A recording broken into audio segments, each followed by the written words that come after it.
부활이 없다는 사두개인들이 그날 예수께 와서 물어 이르되 선생님이여 모세가 일렀으되 만일 자식이 없이 죽으면 그 동생이 그 아내에게 장가들어 형을 위하여 상속자를 세울지니라 하였나이다. 우리 중에 7형제가 있었는데 마지가 장가들었다가 죽어 상속자가 없으므로 그 아내를 그 동생에게 물려주고 그 둘째와 셋째로 7가지 그렇게 하다가 최후에 그 여자도 죽었나이다. 그런즉 그들이 다 그를 취하였으니 부활 때 7 중에 누구의 아내가 되리이까? 예수께서 대답하여 이르시되 너희가 성경도 하나님의 능력도 알지 못하는 고로 오해하였도다. 부활 때에는 장가도 아니가고 시집도 아니가고 하늘에 있는 천사들과 같으니라. 죽은 자의 부활을 논할진대 하나님이 너희에게 말씀하신 바 나는 아브라함의 하나님이요 이삭의 하나님이요 야곱의 하나님이로라 하신 것을 읽어보지 못하였느냐? 하나님은 죽은 자의 하나님이 아니요 살아있는 자의 하나님이시니라 하시니. 다 같이 읽겠습니다. 무리가 듣고 그의 가르치심에 놀라더라. 아멘. 기도하겠습니다. 주님, 이 아침에 하나님께서 오늘도 우리에게 하시는 그 말씀을 듣습니다. 하나님, 우리가 어떻게 하나님의 뜻을 다 알겠습니까? 그런데 우리는 마치 내가 하나님의 뜻을 다 알 수 있고 내가 하나님을 판단할 수 있는 자리에 있다는 듯이 그렇게 하나님을 판단하고 말씀을 판단합니다. 주님, 오늘도 주님이 주시는 이 말씀을 온전히 받고자 하오니 겸손케 하여 주시고 오늘 이 아침에 예수를 죽이는 자가 아니라 예수와 함께 십자가에 못 박히는 우리가 될 수 있도록 은혜를 허락하여 주시옵소서. 믿사오며 살아계신 예수님 이름 받들어 기도드립니다. 아멘. 네, 우리가 지금 계속해서 도대체 누가 예수님을 죽였는가 이 질문에 대한 답을 계속해서 보고 있는데요. 사실 예수님은 죄가 없었습니다. 그런 사법적으로도 그랬습니다. 그러니까 빌라도가 예수님을 사형에 처할 때 굉장히 갈등했던 이유가 뭐냐면 로마가 굉장히 엄격한 법치 사회였거든요. 그러니까 미개한 사회가 아니었어요. 그러니까 미개한 바바리안들은 그 당시에 있었고, 그러니까 이 당시에 로마는 사회, 문화, 경제 이 모든 게 현대와 거의 흡사했기 때문에 법이 굉장히 엄격했습니다. 그래서 빌라도가 예수님을 죽일 때 굉장히 스트레스를 받았던 이유가 뭐냐면 예수가 죄가 없었기 때문이에요. 그러니까 빌라도가 성경에도 나와 있지만 도대체 이 사람이 무슨 죄를 지었냐? 왜 죽이려고 하냐? 여러분, 이렇게 분명히 말했을 정도로 예수님은 사법적으로도 죄가 없었습니다.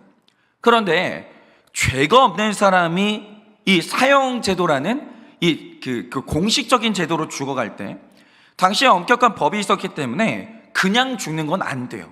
그러니까 죄 없는 사람이 사형을 당할 때는 조작이 있어야 되는데 먼저 배신자가 있어야 되고, 그리고 거짓으로 고발하는 무고자가 있어야 되고, 증거를 조작하는 사람이 있어야 되고, 거짓 증거를 가지고 고소하는 사람, 빌라도에게 로비하는 사람, 수많은 사람이 움직여야 죄 없는 사람이 죽을 수 있는 거예요.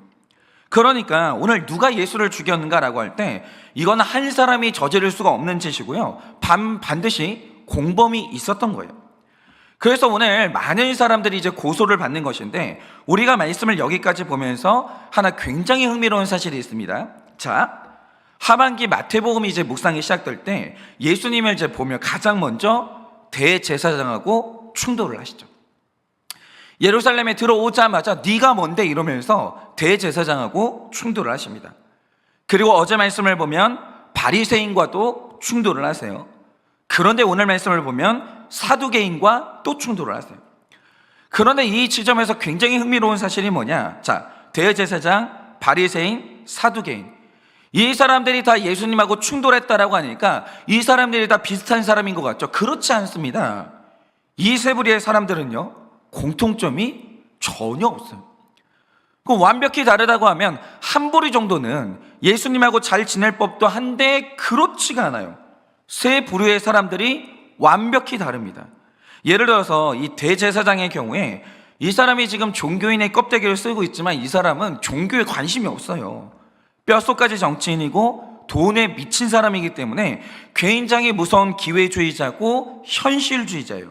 그래서 대제사장은요, 진리가 뭐냐, 혹은 옳고 그름이 뭐냐, 이게 중요한 게 아니라 돈이 옳아요. 이 당시에 대제사장을 보면 그래요. 돈이 진리고 돈이 옳아요. 이 사람은 기회주의자이기 때문에 이 사람이 늘 촉각을 곤두세우는 게 뭐냐, 대세가 누구냐, 이것만 중요한 사람이에요. 자, 이게 대제사장이고, 그럼 바리새인은 누구냐? 이 바리새인은 대제사장과 완전히 대척점에 정반대에 있는 사람이에요. 그러니까 그네의 시소를 보면 여러분들이 떠올리실 텐데, 대제사장이 올라가잖아요, 바리새인은 내려가요. 바리새인이 올라가잖아요, 대제사장은 내려가요. 만날 수가 없는 사람들이요, 만날 수가 없는 사람들, 완전히 반대예요.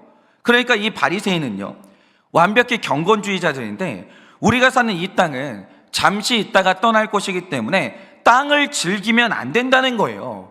땅에 있는 것을 욕심 가져서도 안 되고, 그저 생존에 필요한 만큼만 취하고, 나머지 시간은 내 영을 위해서 날마다 말씀 보고 기도하고, 죄를 지었으면 금식하고, 이것만 하면서 살아야 된다, 이렇게 외쳤던 사람들이 바리새인들이에요.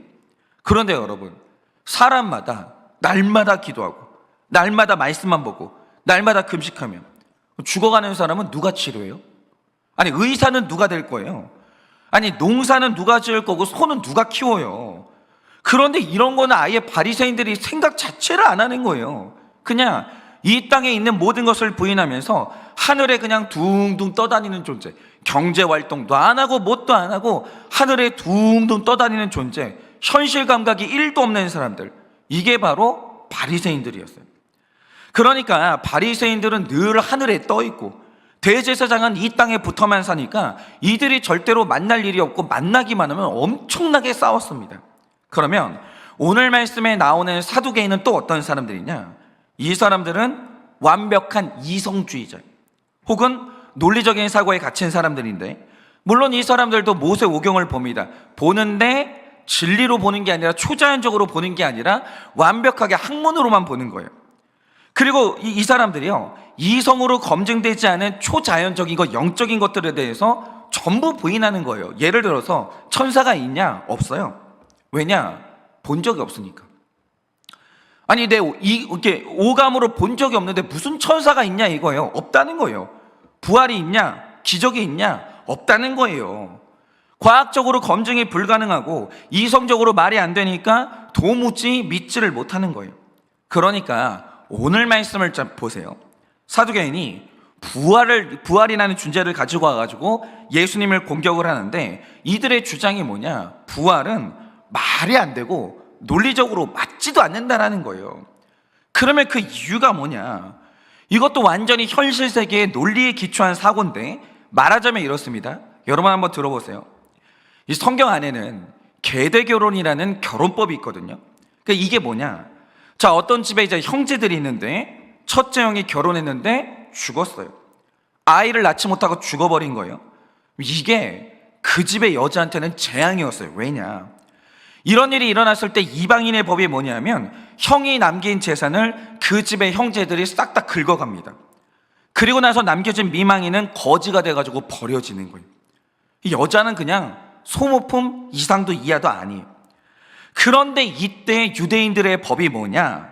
남겨진 형제 중에 한 명이 미망인과 잠자리를 하고 자손을 낳도록 도와줘요.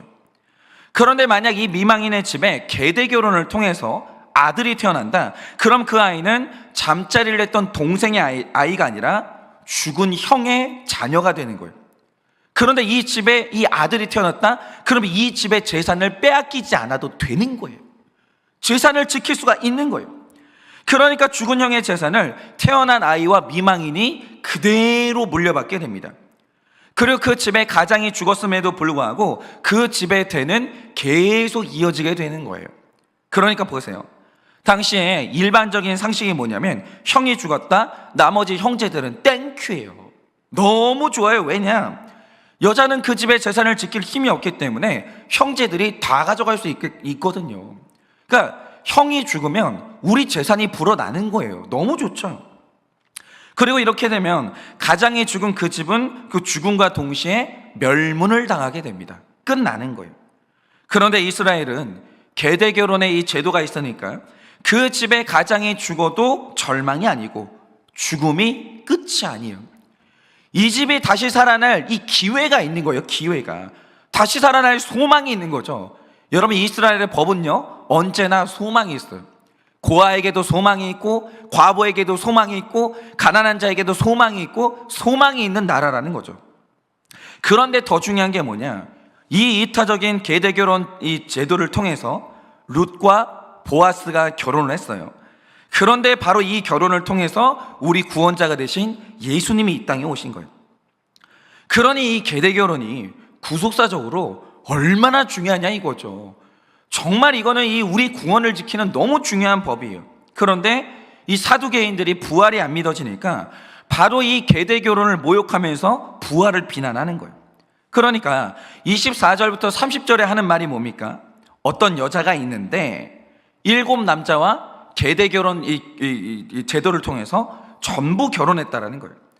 그러면 이 여자는 사실적으로 남편이 7명이 되는데, 자, 부활의 날, 그러면 이 여자와 7명 결혼했던 남자들이 다 같이 부활할 건 아닙니까? 그러면 한 명의 아내에게 7명의 남편이 생기는 것인데, 참 유대인들은 웃기게도요, 일부 다처제는 합법이에요. 남자 한 명에 여러 아내가 있는 거, 이거 합법이에요. 그런데 일처다부제, 한 명의 여자에게 여러 남자가 있는 거, 이거 세상에서 제일 더러운 간음이라고 봤어요. 그러니까 우리는 지금 계대 결혼이 합법인데 부활의 날에 이런 일이 생긴다라고 하죠. 한 여자에게 결혼했던 여러 남편이 생기는 거예요. 그게 맞습니까? 이게 말이 됩니까? 부활이 말이 돼요? 이런 식으로 예수님을 모욕하는 거예요. 그런데 여기에 대한 예수님의 대답이 뭡니까? 너희가 성경을 모르는구나. 하나님을 모르는구나. 무릇 결혼해서 죄를 잇는 이유가 뭐니? 우리가 영원히 살 수 없기 때문에 이 땅에서만 주어진 생명 보존의 법인 것이야. 우리는 죽으니까. 결혼을 해서 자손을 낳아야 생명의 대가 이어질 것 아니니, 그런데 천국은 영원히 사는 곳이야. 이렇게 말씀하시는 거예요. 그곳은 영원히 살기 때문에 시집가거나 장가갈 이유가 없단다. 그리고 나서 오늘 말씀에 나오는 말이 뭐예요? 나는 아브라함의 하나님, 이삭의 하나님, 야곱의 하나님이라고 하는데, 이 말이 문법적으로 보면 굉장히 신비해요. 이게 에고 에이미, 나는 무엇이다 라는 하나님의 자기소개 이 방식이거든요. 그런데 이 에고 에이미, 나는 무엇이다 라고 할 때 이거 완벽히 형제형이에요. 그러니까 예를 들어서 오늘 말씀에 나는 아브라함의 하나님이다 라고 할 때 이 말 뜻이 뭐냐? 아브라함이 현재 살아있는 사람이라는 것을 전제에 두고 이 말씀을 하시는 거예요. 아브라함이 몇 년 전 사람이에요 도대체. 막 2000년, 3000년 전의 사람이거든요. 그런데 오늘 하나님이 말씀하시는 게 뭐냐? 나는 현재 살아있는 아브라함의 하나님 에고에임이, 이렇게 말하는 거예요. 그럼 이 말 뜻이 뭐냐? 아브라함이 천국에 갔잖아요. 안 죽는다는 거예요.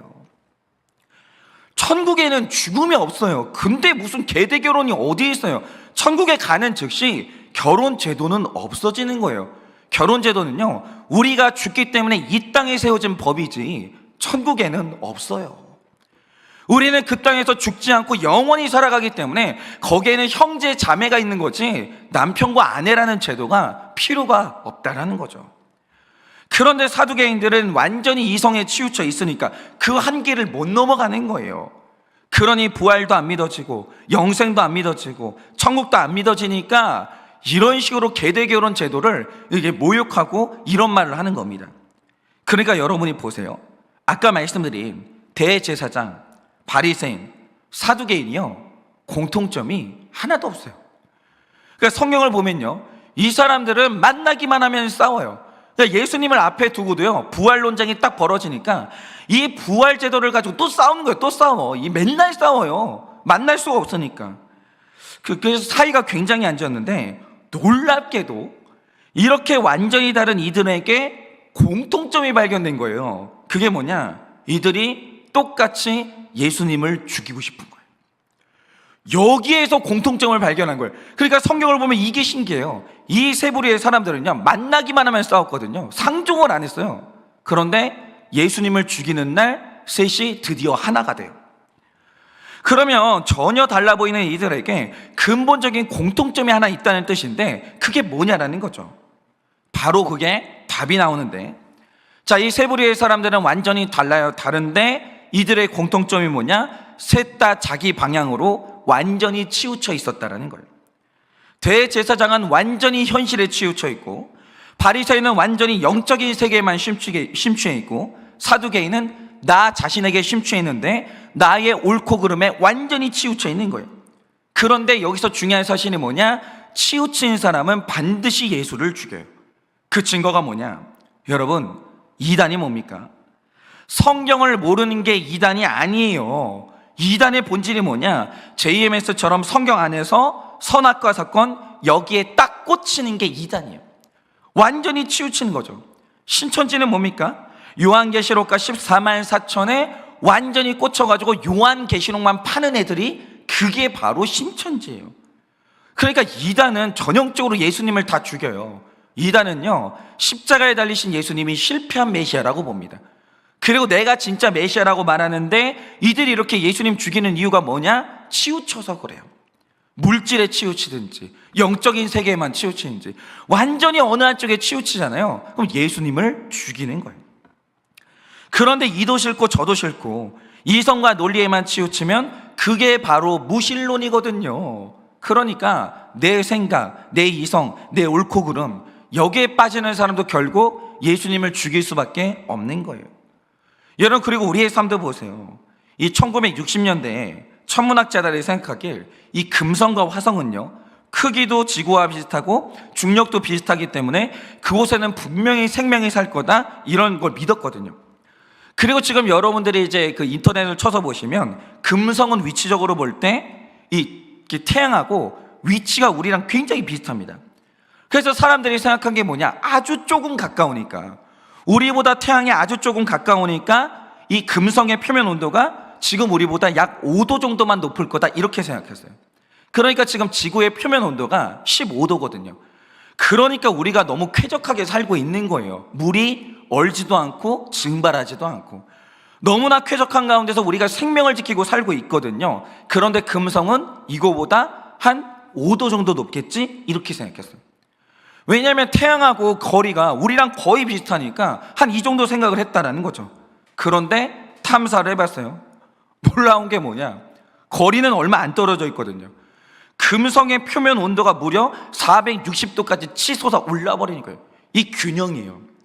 이 균형이라는 것은 아주 절묘한 것인데, 균형이 깨지면, 약간 깨지면 그냥 이제 약간의 변화가 일어나는 게 아니라 생명이 전멸을 하는 거예요. 아주 약간의 그 밸런스가 깨지는 것, 이게 엄청난 변화를 몰고 온다는 거죠. 그러니까 우리가 치우친다는 것, 이거를 별거 아닌 것, 이렇게 생각하는데, 생명은요, 잘 들으세요, 완벽한 균형이 이루어져야 존재하는 게 생명이에요. 균형은요, 완벽이에요. 이 완벽이라는 균형이 딱 깨져버리잖아요. 그때부터 생명이 싹 다 멸절을 하는 거예요. 죽는 거죠. 치우치는 순간 생명은 사라지는 거예요. 그런데 영적인 생명이 이와 같다라는 거죠. 여러분, 잘 들어주세요. 진리라는 것은 균형 안에만 존재하는 거예요. 그런데 우리가 한쪽으로 치우치는 순간 진리는 깨져버리는 거예요. 여러분, 오늘 말씀을 보세요. 이 대제사장, 바리새인, 사두개인 이 셋이 완전히 치우쳤어요. 그러니까 일어나는 일이 뭐냐? 셋 다 예수님을 죽이는 일에 하나가 되는 거예요. 여러분, 균형이 뭐예요? 균형은 마태복음이 아니에요. 균형은 마가복음이 아니에요. 누가 요한복음이 아니에요. 균형은 뭐냐? 성경 66권이 균형이에요. 여러분이 성경 말씀 66권을 올바로 다 우리가 받아들이지 않으면 여기서 균형이 완전히 깨져버리는 거예요. 요한계시록만 중요해요? 창세기는 안 중요해요? 여러분, 레위기는 안 중요합니까? 재미있는 뭐 선지서만 중요해요? 그게 아니라는 거예요. 여러분, 균형은 66권 전체예요. 이게 균형이라는 거죠. 이거 깨지잖아요. 여기서 이단이 나오는 거예요. 그러면 이제 중요한 건 이거죠. 어떻게 하면 우리가 균형을 얻을 수 있는 것인가? 우리가 다 100% 죄인이기 때문에 애초에 이 완벽한 균형을 잡고 가는 사람은 아무도 없어요. 우리 다 이제 치우치져 살면서. 그러면 죄인에게 균형이라는 것은 뭐냐? 예를 들어서 우리가 자전거를 타면 왼쪽으로 기울어질 때가 있거든요. 그게 사람이에요. 사람은요, 완벽한 원을 그리지 못해요. 인간은 원래부터 균형이 없기 때문에 칠판에다 원을 그리잖아요. 어딘가 찌그러져 있어요. 사람은 다 그래요. 자전거를 타보세요. 똑바로 가고 싶죠? 똑바로 갈 수 있는 사람 누가 있어요? 다 치우치죠. 그래서 우리가 이제 살다 보면 어쩔 수 없이 왼쪽으로 치우칠 때가 있는데, 그럼 치우칠 때 그걸 알고 오른쪽으로 꺾는 거, 이게 균형이고, 오른쪽으로 기울어졌다? 그러면 그걸 인정하고 왼쪽으로 꺾는 그 움직임, 이 무브먼트, 이거 자체가 균형이라는 거죠. 그러니까 이런 거죠. 사람은 치우치게 마련인데 치우친 것도 모르고 그래서 꺾는 움직임이 없다? 이거 자체가 이미 균형이 깨진 거예요. 인간이 살면서 변화가 없다, 돌이킴이 없다, 회개가 없다, 균형 자체가 없다, 그 뜻이에요. 그런데 사람이 살면서 움직임이 있어요. 변화가 있어요. 회개가 있습니다. 그 자체가 이 사람은 균형 잡혔다, 그 뜻인 거예요. 마찬가지로 우리가 날마다 말씀 보는 이유가 뭐예요? 나의 치우침을 보는 거예요. 내가 얼마나 치우쳤는지 볼 수 있는 방법은 균형의 이 기준인 말씀밖에는 없는 거예요. 그러니까 말씀 안 보는 사람은요, 균형 못 잡아요. 내가 얼마나 치우쳤는지를 모르는데 어떻게 균형을 잡아요? 그럴 수가 없는 거죠. 그러니까 일단 말씀을 봐야 되고, 치우친 나를 봤으면 정반대의 방향으로 적용하는 거, 그게 바로 균형이라는 거죠. 예를 들어서 어떤 분은 기질상 언제나 설명이 앞뒤가 딱딱 맞아야 되고 논리가 완벽해야 받아들이는 분이 있어요. 좋죠. 여러분, 사람은요, 무논리보다 논리적인 게 훨씬 좋아요. 정말 좋습니다. 그런데 여러분, 논리만으로 하나님을 파악할 수 있냐 이거예요. 여러분, 논리적이었으면 십자가 질 수 있습니까? 못 져요. 원래 있잖아요, 예수님보다 논리로 따지면 베드로가 맞는 거예요. 아니, 예수님이 죽으시고 우리는 어떻게 구원받습니까? 아니, 메시아가 죽었는데 우리가 어떻게 구원을 받아요? 논리적으로 보면 이 베드로가 맞는 거예요. 그런데 하나님의 섭리는 너무 크기 때문에 인간의 논리 안에 하나님의 섭리가 안 담겨요. 그럴 수가 없는 거죠. 예를 들어서 하나님이 젊은 20대가 된 아브라함한테 나타나가지고 아들 줄게 이렇게 한 게 아니에요. 이게 너무 웃기잖아요. 하나님이 아들 주겠다라는 약속을 할 때 아브라함에게 몇 살 때 그 말씀하셨습니까? 100살 때요. 100살 때. 그리고 하신 말씀이 뭐냐? 너의 자손이 하늘의 별과 같을 것이고 바다의 모래처럼 많을 것이요. 이건 비유가 아니었어요. 문자 그대로요. 하늘의 별처럼 많을 것이고 바다의 모래처럼 많을 것이요. 이 약속을요, 20대 청년한테 한 게 아니라 100살 된 아브라함 노인한테 했다라는 거예요. 이게 논리적으로 맞아요? 이게 논리적으로 맞냐고요. 이게 증명이 되냐 이거예요. 아브라함 때에는 증명이 안 됐어요. 지금 4천년이 지난 다음에 우리 때에 증명이 된 거지. 아브라함 때 이게 증명이 된 적이 언제 있어요? 아브라함은 우리를 본 적이 없어요. 하늘의 별처럼 많아진 이 성도들의 숫자를 본 적이 없다고요. 그럼 어떻게 되냐? 논리로 이해하는 게 아니라 이 다음부터는 믿어야 되는 거예요. 그게 하나님인 거예요. 믿음은요, 하나님이 말씀하셨으니, 인간이 말한 게 아니라 하나님이 말씀하시니 받아들이고 수납하는 게 그게 믿음이에요. 그러니까 믿음은요, 인간적일 수가 없는 거예요. 믿음은요, 완전히 순수하게 영적인 영역이에요. 그러니까 논리와 이성에 너무 치우친 분들은 그냥 좀 받아들이는 걸 훈련하는 게 그게 훈련이에요. 그게 균형이에요. 그게 맞는 거죠. 그런데 또 반대로, 아니, 신앙생활 하면서 생각을 안 하는 분들이 있어요. 생각을 안 해요. 그냥 덮어놓고 목사가 얘기하잖아요. 아멘이라고 하는 분들이 있어요. 그게 중세시대 아니에요. 중세시대. 내가 성경을 본 적이 없는데 교황님이 말해요. 아니, 성경이겠거니 그냥 아멘 하는 거예요. 아멘. 그러니까 성경에도 없는 그냥 면죄부를 팔아 제끼는데 그걸 그냥 진짜 사는 거예요. 이게 구원의 방법인 줄 알고.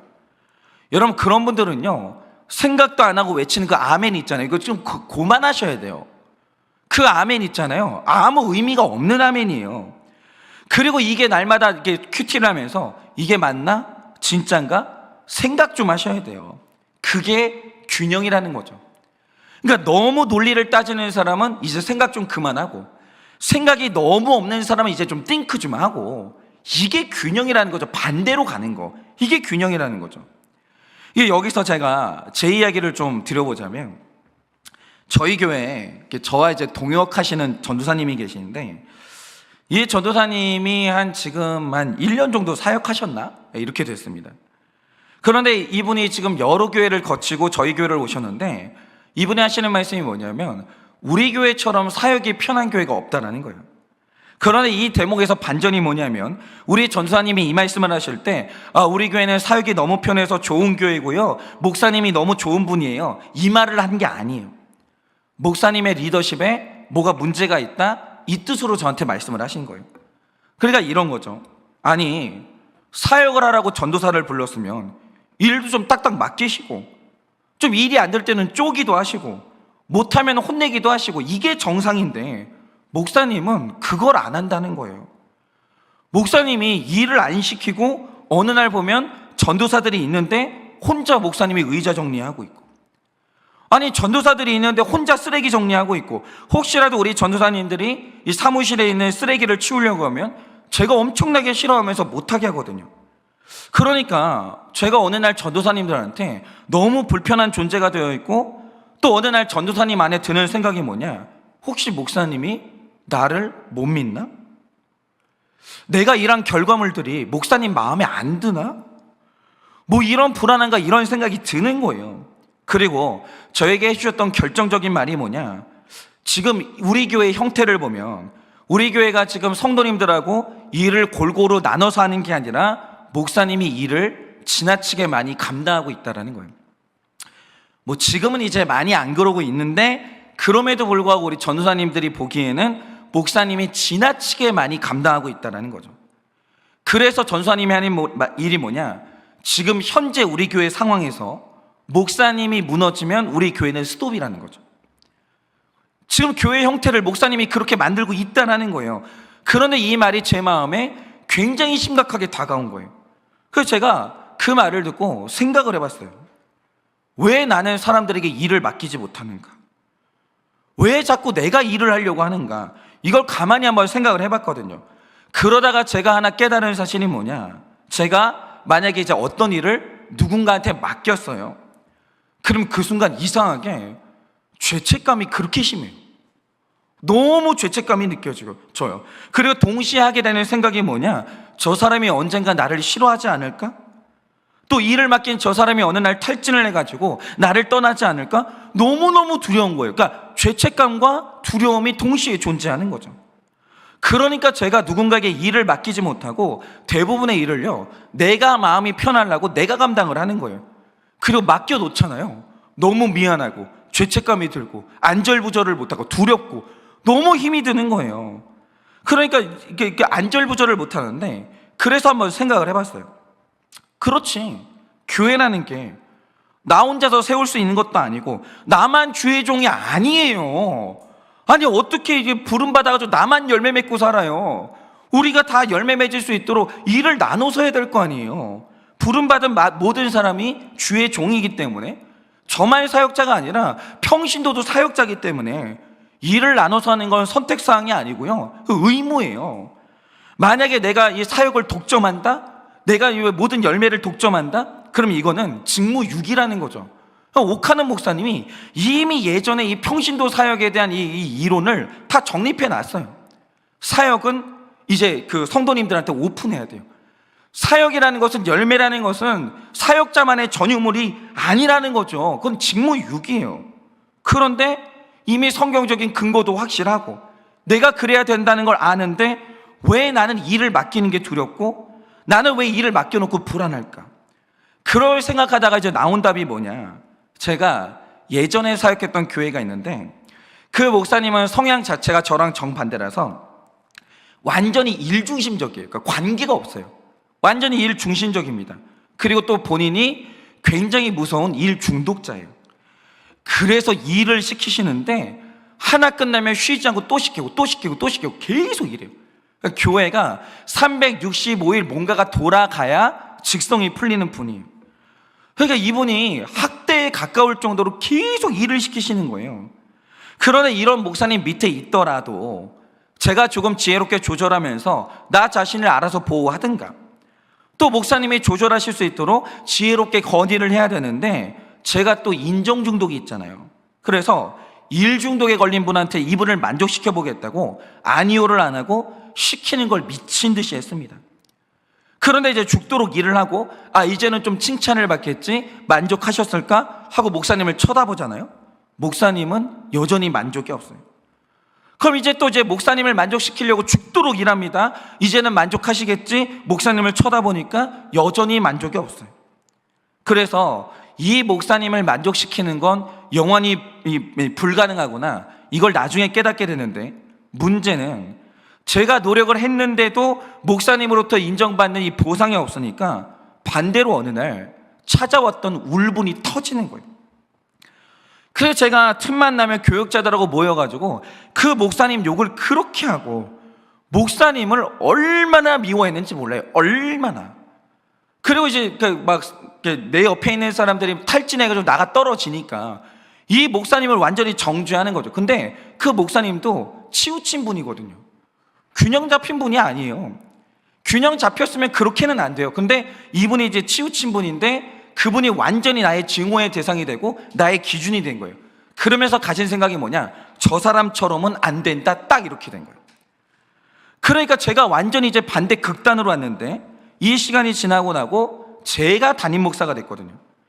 그러니까 제가 담임 목사가 되어가지고 이제 내가 우리 전도사님들, 우리 평신도 사역자들과 이제 일을 하려고 하니까 저는 예전에 그 담임 목사과는 정반대로 치우치면서 나는 너무 좋은 리더, 나랑 있으면 너무 편한 리더, 절대로 사람을 학대하지 않는 리더, 이런 식으로 착한 리더 병에 걸린 거예요. 착한 병에 걸린 거예요. 그러니까 이 목사님을 너무 싫어하다 보니까 정반대 극단으로 제가 또 와버린 거예요. 근데 이게 너무 치우치다 보니까 같이 일하는 사람들이 조금만 힘들어하는 것 같아도 뒤에서 나를 욕할까봐 너무 불안하고, 어느 날 탈진해가지고 목사님하고는 더 못하겠어요 이러면서 나를 떠날까봐 안절부절을 못하겠는 거예요. 그런데 사역이라는 게요, 물론 즐겁게 편하게만 하면 좋죠. 그런데 우리가 훈련 안 할 겁니까? 아니, 훈련에 고통 없이 어떤 성장이 있어요? 그런 건 없는 거죠. 그래서 훈련이라는 것도 해야 되기 때문에 때로는 힘든 사역도 감당해야 되거든요. 그런데 제가 완전히 치우쳐가지고 좋은 리더병에 걸려 있으니까 학대를 안 하는 것까지는 좋은데 정당한 훈련까지 못 시키는 거예요. 그리고 훈련시키고 있으면요, 밤에 잠이 안 와요. 얼마나 힘들까? 내가 나쁜 사람 돼 있지 않을까? 나를 떠나지 않을까? 나를 뒤에서 욕하지 않을까? 너무 힘들어요.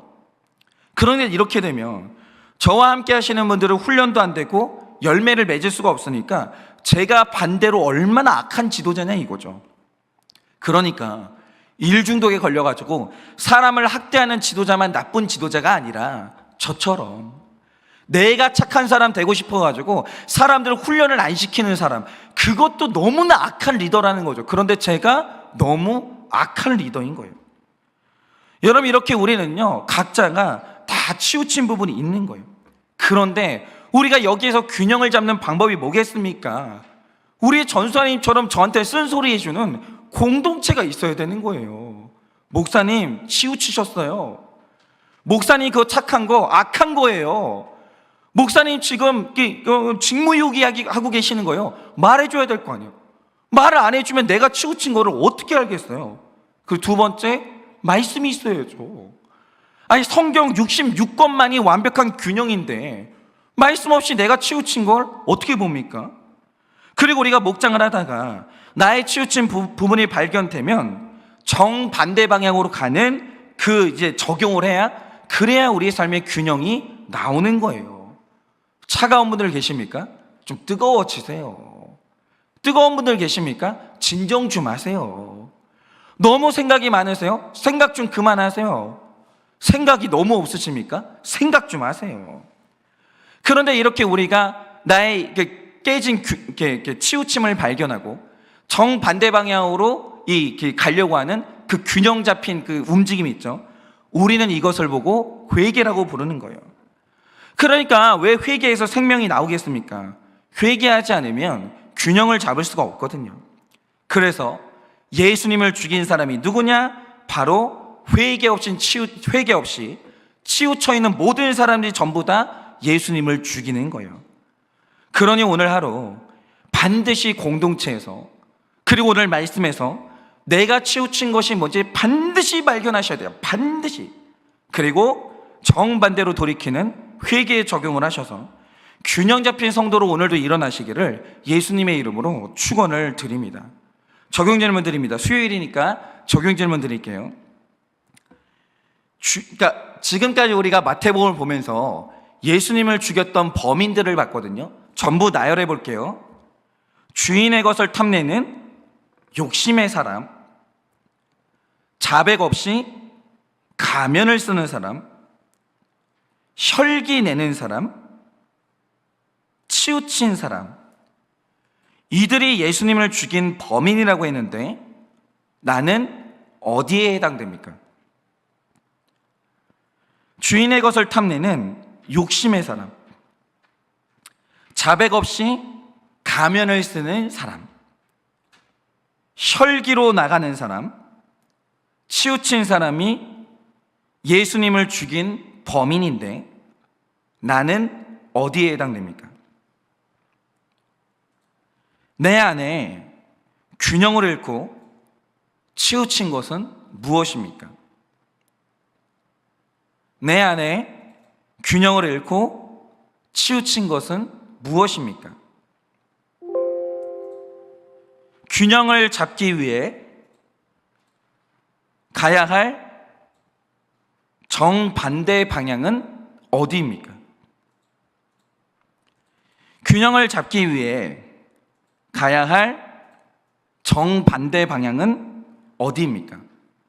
이 시간에 제가 기도하고 축도함으로 마치겠습니다. 기도하겠습니다. 주님, 오늘 말씀을 보니 치우친 사람들이 예수님을 죽입니다. 균형을 잃어버린 사람들이 예수님을 죽입니다. 그런데 주님, 제가 치우친 사람입니다.